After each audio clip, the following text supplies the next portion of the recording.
بسم اللہ الرحمن الرحیم شروع اللہ کے نام سے جو بڑا مہربان نہایت رحم والا ہے۔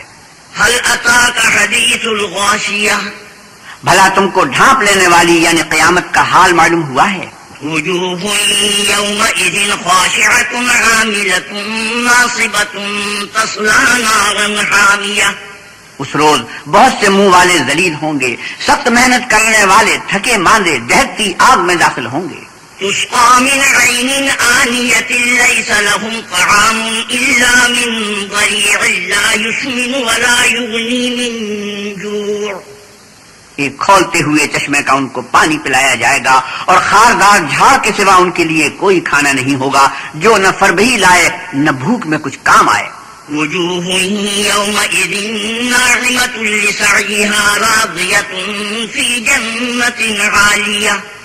اور بہت سے منہ والے اس روز شادماں ہوں گے اپنے اعمال کی جزا سے خوش دل بہشت بری میں۔ لا تسمع فيها لاغية فيها عين جارية۔ وہاں کسی طرح کی بکواس نہیں سنیں گے، اس میں چشمے بہ رہے ہوں گے۔ فيها سرر مرفوعة وأكواب موضوعة ونمارق مصفوفة وزرابي مبثوثة۔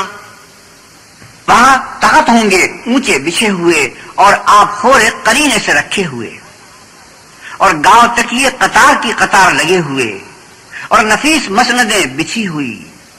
افلا ينظرون الى الابل كيف خلقت یہ لوگ اونٹوں کی طرف نہیں دیکھتے کہ کیسے عجیب پیدا کیے گئے ہیں، والى السماء كيف رفعت اور آسمان کی طرف کہ کیسا بلند کیا گیا ہے، وإلى الجبال كيف نصبت وإلى الأرض كيف سطحت۔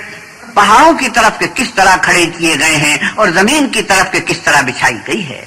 فذكر إنما أنت مذكر، تو تم نصیحت کرتے رہو کہ تم نصیحت کرنے والے ہی ہو۔ لست عليهم بمسيطر إلا من تولى وكفر فيعذبه الله العذاب الأكبر۔ تم ان پر داروغہ نہیں ہو، ہاں جس نے منہ پھیرا اور نہ مانا تو اللہ اس کو بڑا عذاب دے گا۔ إن إلينا إيابهم ثم إن علينا حسابهم۔ بے شک ان کو ہمارے پاس لوٹ کر آنا ہے، پھر ہم ہی کو ان سے حساب لینا ہے۔